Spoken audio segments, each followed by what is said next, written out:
Here, this time bringing you a look at Fallout London, a total conversion mod for Fallout 4, of course, that released to the public just a few days ago from the time of this video. And while I want to make it clear up front that this is not a review, a lot of people have asked me to check this out, so I thought I'd bring you some information on it. The first, obviously, being that this is set in London, an interesting fantasy universe, not all that dissimilar from our own, that utilizes a system of royalty and gentry as public figureheads, while at the same time introducing a lot more whimsy than we might normally be used to, altering the names of everyday items like a flashlight to things like a torch, to really drive home that the whole place is a land of make-believe. But my nonsense aside, Fallout London was obviously a huge endeavor for the team that worked on it, which from what I understand included everything from hobbyists to industry veterans, working to bring this fan version of Fallout to life. But realistically, with this being a big mod, things actually start outside of the game when you go to play this, because you first have to get it installed and everything, and that's obviously a little different than installing a regular game, and as this is only coming to PC, your options are Steam and GOG. GOG is by far the easier way to go. In fact, very simply put, I could not actually get this to run on Steam, which is when I was thinking about just not making this video, frankly, but I checked out the GOG version and what I needed to do there, and it turns out that simply grabbing Fallout 4 through GOG was like $15 for the Game of the Year edition, so I figured why not, this video will easily make that and then some. But the reason I was having so much trouble with the Steam version is that you need a very specific version of Fallout 4 to actually play this mod, which is the version right before the next-gen update, which means if you're on Steam, you have to downgrade your version.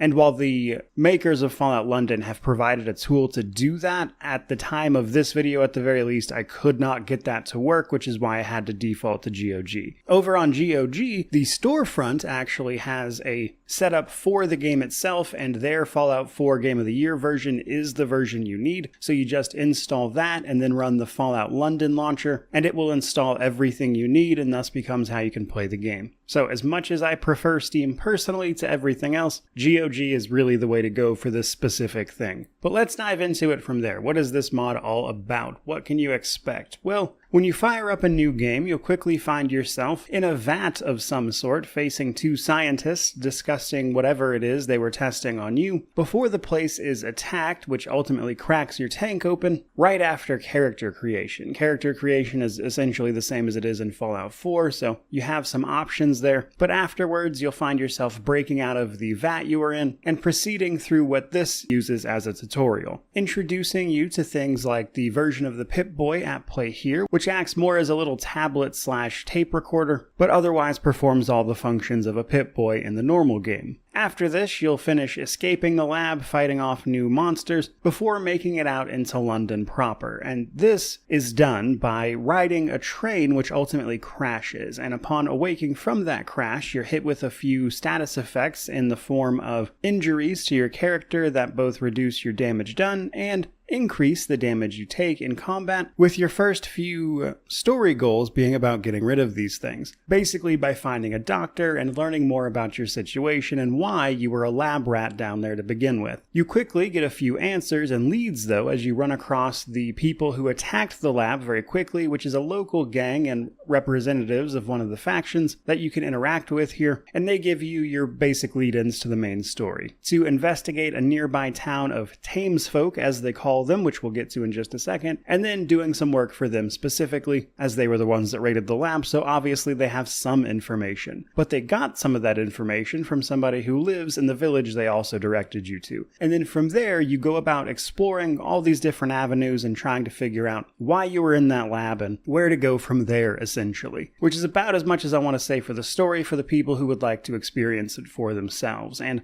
as you might imagine, you won't be on this journey alone. Very quickly, you'll probably run into the dog Churchill, which is obviously our replacement for Dogmeat, and I have it on good authority that he is in fact a very good boy. But from there, you're basically free to explore London. Now, this is, from what I understand, obviously a rescaled version of some important locations, including, I believe, like 15 different boroughs that you'll be able to explore, find locations in, and everything. But before we go any further, it's probably best to mention that this game has some other technical issues as well. And while I'm I'm not inclined to hold that against them because this is a free mod at the end of the day. Once I got out of the tutorial and into the actual world proper, I did experience a few crashes, which seemed to have something to do with the idle animation for the switchblade they give you as a weapon. And then beyond that, there were just a various few glitches like strange animations or awkward camera angles, that kind of thing, but pretty much par for the course. But I do want to emphasize that right now, towards the launch of this mod, things are a little rough around the edges, and the mod authors are of course taking bug reports, things like that, and trying to iron some stuff out. So it's not completely unplayable, but it's not exactly a seamless experience either. Now, on the topic of weapons though,